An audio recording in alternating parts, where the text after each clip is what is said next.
વડોદરા મહાનગરપાલિકાનું તંત્ર કુંભકર્ણની નિંદ્રામાં છે। શહેરના રામનાથ તળાવના બ્યુટિફિકેશનની કામગીરીનું ખાતમુહૂર્ત 1 વર્ષ પહેલા કરવામાં આવ્યું હતું। 1 વર્ષ વીતી ગયા છતાં પણ તંત્ર દ્વારા કોઈ પણ કામગીરી શરૂ કરવામાં ન આવતા સ્થાનિક લોકોમાં રોષ જોવા મળી રહ્યો છે।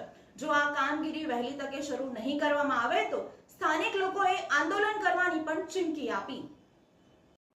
શહેરના ગાજરાવાડી વિસ્તારમાં આવેલા રામનાથ મહાદેવ મંદિર પાછળના રામનાથ તળાવના નવીનીકરણ માટે લોકોની અનેક રજૂઆતો બાદ શહેરના રાજકારણીઓ તથા પાલિકા તંત્ર દ્વારા 1 વર્ષ અગાઉ ખાતમુહૂર્ત સાથે જ લાખોના ખર્ચે તળાવના બ્યુટિફિકેશન અંગેની જાહેરાત કરવામાં આવી હતી, પરંતુ આજે એકાદ વર્ષનો સમય વીતવા છતાં અહીં કોઈ પણ પ્રકારની કામગીરી શરૂ કરવામાં આવી નથી।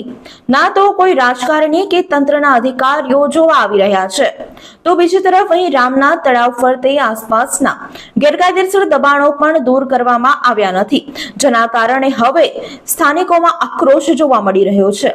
અને જો આગામી દિવસોમાં આ તળાવના બ્યુટિફિકેશન અંગેની કામગીરી તથા ગેરકાયદેસર દબાણોને દૂર કરવામાં નહીં આવે તો ઉગ્ર આંદોલનની ચીમકી પણ ઉચ્ચારવામાં આવી છે। મુખ્ય રજૂઆત એ છે કે રામનાથ તળાવનું જે બ્યુટિફિકેશન રોકી દેવામાં આવ્યું છે કે કયા કારણોસરથી કંઈ કામગીરી બતાવતા નથી।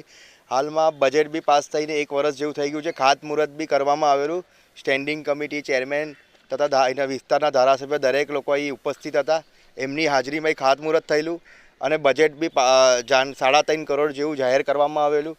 અને હાલમાં વર્ષ ઉપર થઈ ગયું છે, કોઈ બી પ્રકારની કામગીરી નહીં। ઉપરથી અમારા તળાવને ગ્રાઉન્ડમાં બદલી નાખવામાં આવ્યું અને પ્લસ અહીંના અમારા બધા તળાવના જાનવરો બી મરી ગયા છે। સાથે સાથે આ દબાણો છે એ બધું ક્યારે તૂટશે અને ખાતમુહૂર્ત થયેલું એના અઠવાડિયામાં જ દબાણો તૂટવાની બી જાહેરાત કરવામાં આવેલી અને આજે એક દબાણ શું અહીં તો કશું ડેવલપમેન્ટ જેવું કશું જ નહીં, ઉપરથી તળાવની દુર્દશા છે। એટલે આ જો તળાવનું કાર્ય ટૂંક સમયમાં ચાલુ ના કરવામાં આવે તો આની ઉપર અમે ઉગ્ર કાર્યવાહી કરવાના છે અને કરીશું। જય સિયારામ।